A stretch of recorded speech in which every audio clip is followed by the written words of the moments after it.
Hello guys, most welcome. हम कर रहे हैं कॉर्पोरेट अकाउंटिंग और आज हम चैप्टर स्टार्ट कर रहे हैं financial statement of a company. Financial या financial statement of a company chapter हम स्टार्ट करेंगे आज, बट डिजिटल मोड में नहीं करेंगे। इसको मैं कराने वाला हूं आपको इस नोट से। उसका रीजन है कि ये जो है ना नोट्स, इसमें काफी सारी थ्योरी भी है ना, और उसे मुझे आपको बिल्कुल फोकस करके अच्छे से डिटेल में पढ़ाना है। तो कोई प्रॉब्लम नहीं होगी, उल्टा ही ज़्यादा ही मज़ा आएगा आपको, चाहे डिजिटल बोर्ड पे पढ़ाऊँ चाहे यहाँ पे पढ़ाऊँ। मेन तो हमको कंटेंट से और स्टडी से और मटेरियल से और समझने से मतलब है, ठीक है। तो चैप्टर है हमारा फिनेंशियल स्टेटमेंट या financial statement of a company, ठीक है। ओके, हाँ जी। तो ये जो चैप्टर है इसमें सबसे पहले हम देखेंगे, और एग्जाम में भी कई बार पूछा जाता है, आपको आई होप अच्छे से दिख रहा होगा या जूम करूं मैं? आप बोलो तो मैं थोड़ा सा जूम भी कर सकता हूँ इसको। ओके, अब ठीक है। हाँ, अब ठीक है। तो फाइनेंशियल स्टेटमेंट का मीनिंग क्या है, ठीक है। मैं कई बार फाइनेंशियल बोल देता हूँ, कुछ लोग फिनेंशियल बोलते हैं, ठीक है। तो मीनिंग ऑफ फिनेंशियल स्टेटमेंट, इसका मीनिंग क्या है अकॉर्डिंग टू सेक्शन नंबर 2 और उसका sub section 40 of companies act 2013, ये हमें मीनिंग बताता है हमारे फाइनेंशियल स्टेटमेंट के। ओके, तो मीनिंग जो है वो सेक्शन नंबर 2 और उसके सब सेक्शन 40 में दे रखा कंपनीज एक्ट 2013। तो ये सेक्शन ध्यान रखना। वैसे भी बहुत सारी डेफिनेशन जो है कंपनीज एक्ट 2013 की, उस सब डेफिनेशन का सेक्शन नंबर 2 है। हाँ, उनके सब सेक्शन अलग अलग है, तो यहाँ पर सब सेक्शन 40 है।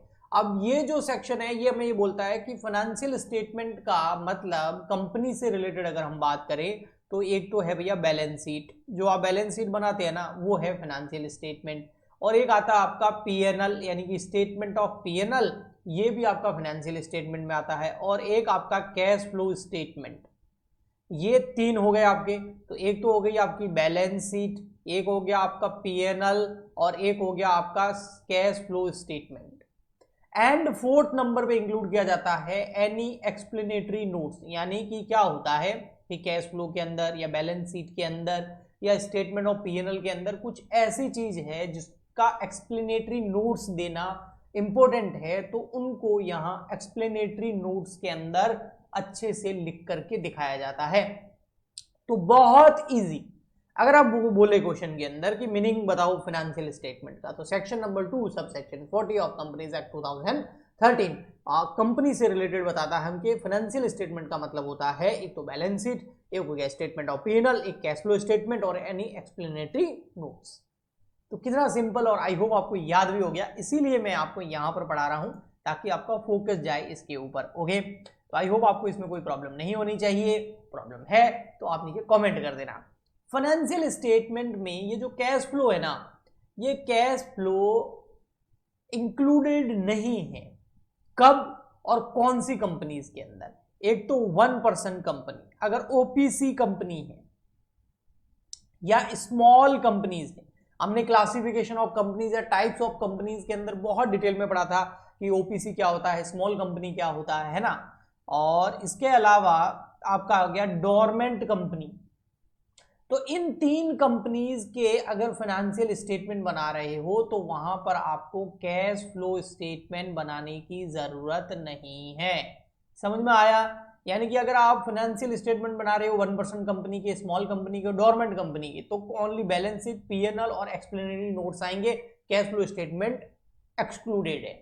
बट अगर इन तीन कंपनीज को छोड़कर इसके अलावा और किसी भी कंपनी के फाइनेंशियल स्टेटमेंट की बात आएगी तो वहां पर बैलेंस शीट, पीएनआर और कैश फ्लो भी शामिल होगा, एक्सप्लेनेटरी नोट्स भी शामिल होंगे। ओके जी, ठीक है। तो एग्जाम में अगर आपके एमसीक्यू आते हैं तो यहां से एक बहुत अच्छा एमसीक्यू बन सकता है कि ऐसी कौन कौन सी कंपनीज है जिनके लिए आपको cash flow statement financial statement में बनाने की जरूरत नहीं है। तो उसमें आता है 1% company, small company and dormant company. अब इसके बाद में अगर आप फाइनेंशियल स्टेटमेंट की बात करो तो फाइनेंशियल स्टेटमेंट में मैंने क्या क्या बताया? फाइनेंशियल स्टेटमेंट या फाइनेंशियल स्टेटमेंट के अंदर मैंने बताया आपको बैलेंस शीट, ठीक है, आपको बताया पीएनएल, ठीक है, स्टेटमेंट ऑफ पीएनएल, आपका कैश फ्लो हो गया और एक्सप्लेनेटरी नोट्स हो गए। तो ये जो है ये कब बनाए जाते हैं? क्या पूरे साल बनाए जाते हैं? नहीं, अधिकतर ये बनाए जाते हैं ईयर एंड पर। ओके, या क्वार्टरली भी बनाए जाते हैं। बहुत सारी कंपनीज को जो है क्वार्टरली अपने स्टेट फाइनेंशियल स्टेटमेंट बनाने पड़ते हैं। बट मोटा मोटी देखा जाए तो ईयर एंड पे आपको बनाने होते हैं। तो ईयर एंड कब होगा, तो इसके लिए हमको समझना पड़ेगा भैया फाइनेंशियल ईयर का मतलब क्या है, इसका मीनिंग क्या है। तो देखो हमने मीनिंग देखा फाइनेंशियल स्टेटमेंट का, उसमें सेक्शन 2 और क्लोज सब सेक्शन कौन सा है 40, यहां पर भी सेक्शन 2 है लेकिन सब सेक्शन कौन सा हो जाएगा 41 हो जाएगा। तो याद रहेगा एक है 40 और एक है 41। 40 सब सेक्शन के अंदर मीनिंग ऑफ फाइनेंशियल स्टेटमेंट है और 41 सब सेक्शन के अंदर आपका मीनिंग है आपके फाइनेंशियल ईयर का। फाइनेंशियल ईयर जो है ना, जिसको हम FY भी बोलते हैं, वो इंडिया के अंदर भैया 1 अप्रैल को स्टार्ट होता है और 31 मार्च को जाके खत्म होता है। अभी हमारा जो फाइनेंशियल ईयर एंड हो गया है वो है 1 अप्रैल 2024 को स्टार्ट हुआ था और 31 मार्च 2025 में आके अभी खत्म हुआ है। ठीक है, यानी कि पूरे 12 महीने हो गए, यहाँ से देख लो गिन लो, और 31 मार्च 2025 से ही कंपनीज जो है इसके बाद से ही अपने सारे के सारे फाइनेंशियल स्टेटमेंट यानी कि बैलेंस शीट और P&L, कैश फ्लो और एक्सप्लेनेटरी नोट्स जो है वो बनाने स्टार्ट कर दिए हैं। ओके जी, और कुछ कंपनियों के रिजल्ट आ भी चुके हैं। ठीक, कई बार क्या होता है, वैसे मैंने आपको बोला कि ये फाइनेंशियल स्टेटमेंट 12 महीने का होता है, लेकिन कई बार आपका जो फाइनेंशियल ईयर है, स्टेटमेंट का ईयर जो है 12 महीने का होता है, 1 अप्रैल से स्टार्ट होता है 31 मार्च को खत्म होता है। बट कई बार ये 12 महीने से कम का भी हो सकता है। वो उस स्थिति में होगा, उस सिचुएशन में होगा जब आपने कंपनी का इनकॉर्पोरेशन साल के बीच में कराया। इनकॉर्पोरेशन वर्ड का मतलब आप समझते होंगे, आप पूरा हमारा जो कंपनी अकाउंट्स है वो देखते हुए आ रहे हैं, कंपनी अकाउंट्स के भी लेक्चर आते ही रहते हैं। तो जो आपका इनकॉर्पोरेशन है उसका मतलब हो गया आपके रजिस्ट्रेशन से। अब कोई कंपनी है उसका रजिस्ट्रेशन जो है, कोई कंपनी है उसका रजिस्ट्रेशन जो है वो स्टार्ट हुआ है, फॉर एग्जांपल के लिए उसने रजिस्ट्रेशन कराया है 1 दिसंबर 2024 को। तो अब इसका रजिस्ट्रेशन ही 1 दिसंबर को हुआ, तो इसका ईयर ही कब होगा, 1 दिसंबर को स्टार्ट होगा और 31 मार्च 2025 में आगे कंप्लीट होगा। तो ये कितने महीने हो गए, ये हो गए दिसंबर पूरा और 3 महीने ये, यानी कि 4 महीने का आपका फाइनेंशियल ईयर स्टार्ट हो गया। तो ये उन कंपनीज में 12 महीने से कम हो सकता है जो कंपनी का इनकॉर्पोरेशन साल के बीच में हो रहा है।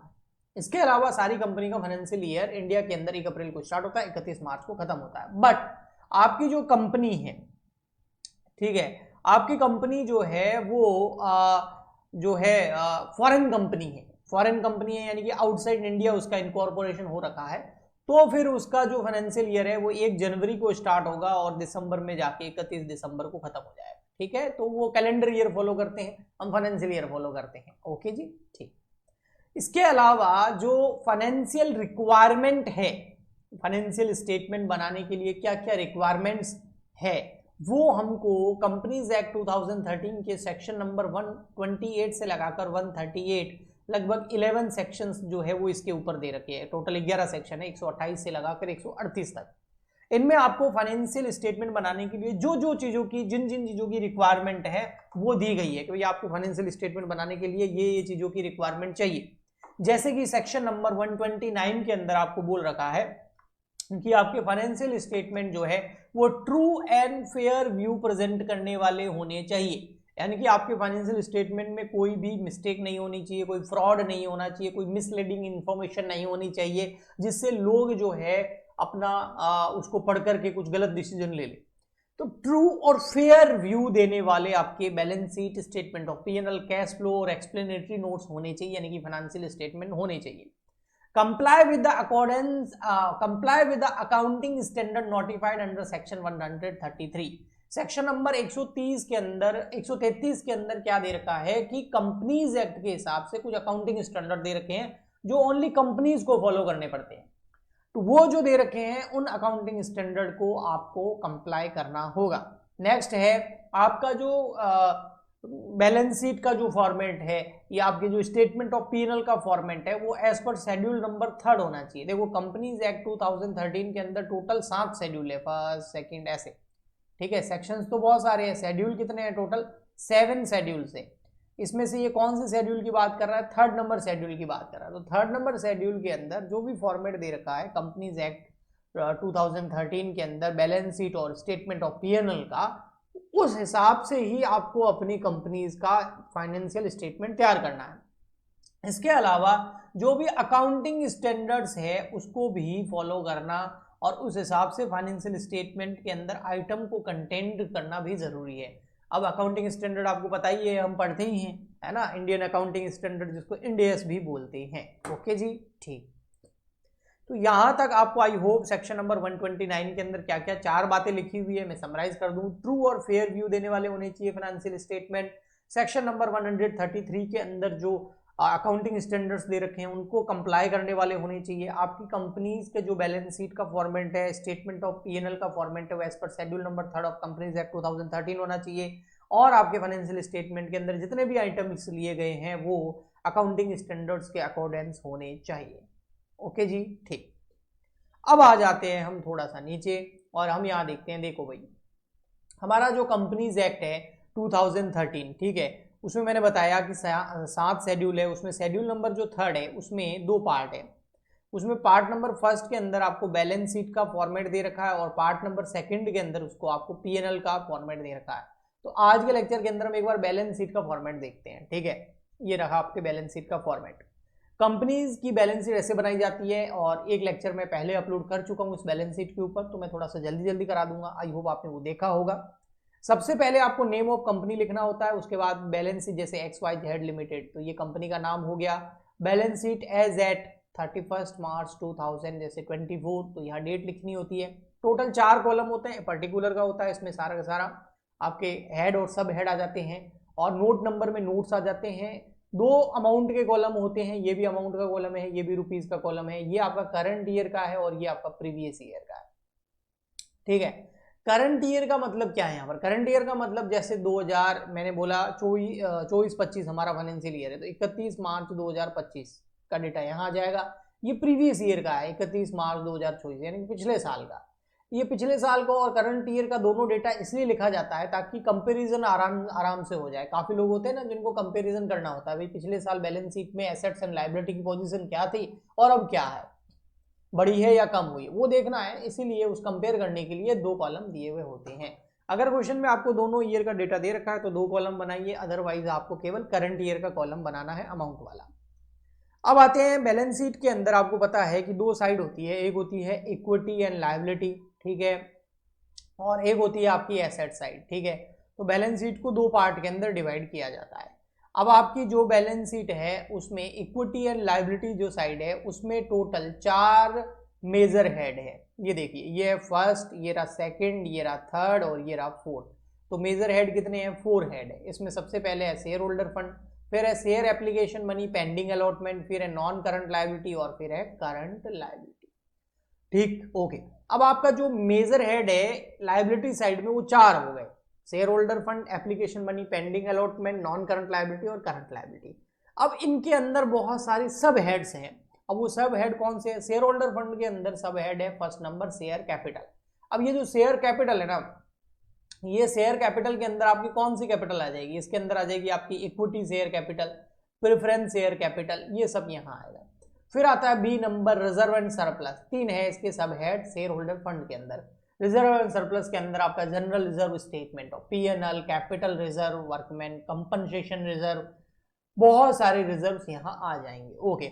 Money received against share warrant, ये भी यहाँ आएगा शेयर होल्डर फंड के अंदर, क्योंकि कंपनी ने क्या किया है, एक वारंट इशू कर दिया है किसी अपने इन्वेस्टर को कि भैया ये वारंट खरीदो, पैसे दे दो, फ्यूचर में जब भी कंपनी शेयर इशू करेगी तो आपको 100% मिलेंगे। तो अभी तक शेयर इशू नहीं हुए, उसके बदले में वारंट इशू हुआ है, इसलिए यहाँ लिखेंगे जिस दिन शेयर इशू हो जाएंगे ये यहाँ से ट्रांसफर होकर शेयर कैपिटल में चला जाएगा, ओके। तो ये हो गया आपका share holder fund. Main share holder fund जो है वो इक्विटी एंड लायबिलिटी का फर्स्ट मेजर हेड है और उसके अंदर 3 सब हेड हैं, बहुत ईजी है, share capital, reserve and surplus, money received against share warrant.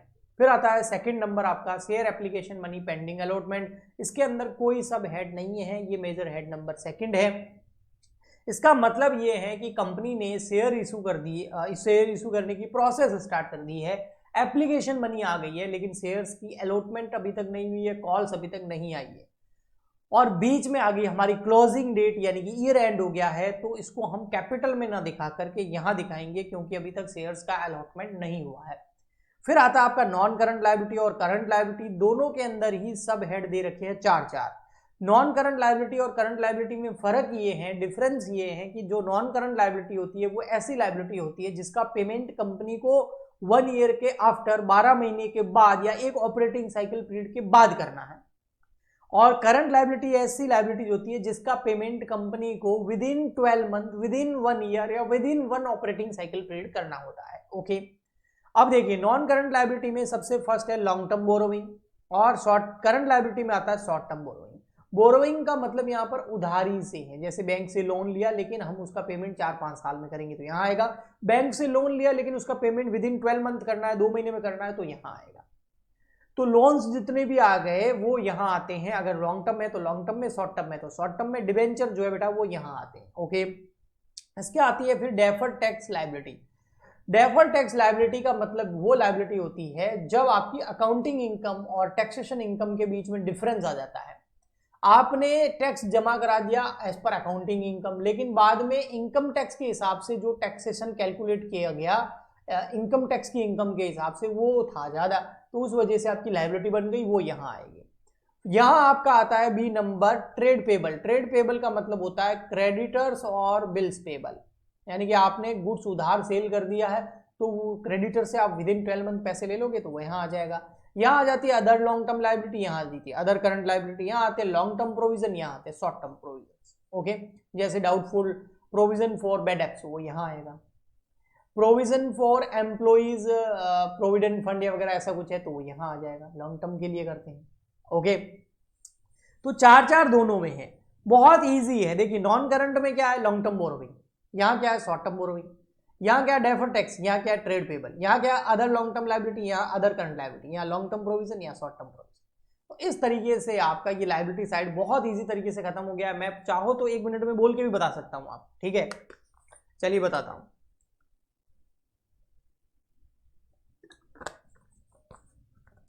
Major head है इक्विटी एंड लायबिलिटी, आपके सामने देख के बोलता हूँ। इक्विटी एंड लायबिलिटी, उसके अंदर 4 हेड है, share holder fund, application money, pending allotment, non current liability, current liability. जो आपका फर्स्ट है शेयर होल्डर फंड, उसमें 3 है, share capital, reserve and surplus, money received against share warrant. Second जो है एप्लीकेशन मनी, पेंडिंग अलॉटमेंट, उसमें कोई head नहीं है। फिर आता है आपका नॉन करंट लायबिलिटी, उसमें 4 सब हेड है। सबसे पहला है लॉन्ग टर्म बोरोइंग, फिर है deferred tax liability, other long term liabilities and long term या नॉन करंट प्रोविजंस। ओके, ठीक है। फिर आता है आपका करंट लायबिलिटी, उसमें भी 4 है, एक तो है short term provisions, short term borrowings, आपका फिर ट्रेड पेबल्स और other current liabilities and short term provisions. तो याद हो गया ना, तो करोगे तो हो जाएगा, ऐसा कुछ हार्ड नहीं है। फिर आता है आपका सेकंड नंबर एसेट साइड। तो देखो लायबिलिटी साइड में मेन मेजर ऐड कितने थे, मैंने यहाँ लिखे थे, देखो कितने हैं, 4 है, टोटल 4 है ना। लेकिन यहां पर आपके टोटल मेजर ऐड जो है एसेट साइड में ओनली 2 ही है।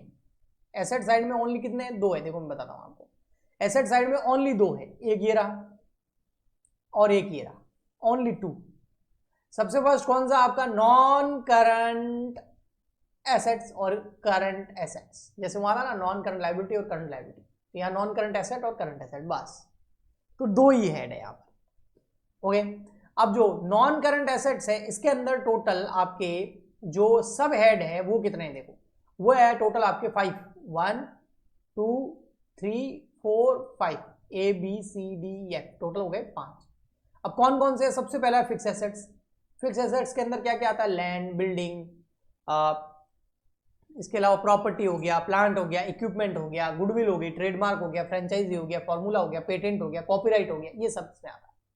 फिर आते हैं नॉन करंट इन्वेस्टमेंट। ऐसे इन्वेस्टमेंट यानी कि किसी कंपनी के आपने शेयर्स, डिबेंचर्स या गवर्नमेंट के बॉन्ड्स परचेज कर लिए हैं और अभी आप उसको होल्ड करोगे या रखोगे अपने पास में, उसको बेचोगे नहीं, 2-3 साल तक रखोगे, साल भर से ज्यादा टाइम के लिए रखोगे, तो यहाँ आ जाएंगे। डेफर्ड टैक्स एसेट्स का मतलब क्या हो गया, इस बार आपने टैक्स ज्यादा जमा करा दिया है, ओके, तो यहाँ आ जाएगा। टैक्स कम जमा कराओगे तो फिर आपका लॉन्ग टर्म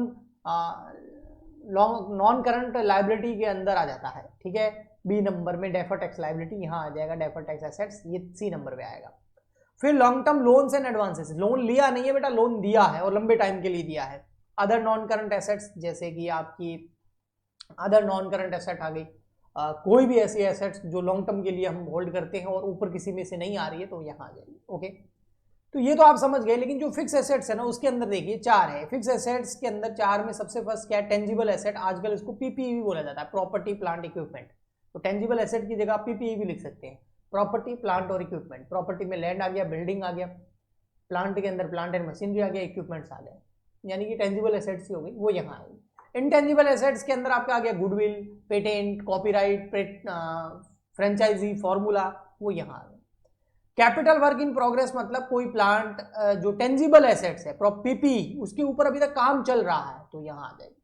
जैसे अगर कोई बिल्डिंग बन रही है और उसके ऊपर छत नहीं डली हुई है तो उसको बिल्डिंग नहीं बोलेंगे, तो उसको यहाँ लिखेंगे। जब छत डल जाएगी, बिल्डिंग बन जाएगी, तो उसको यहाँ लिख देंगे।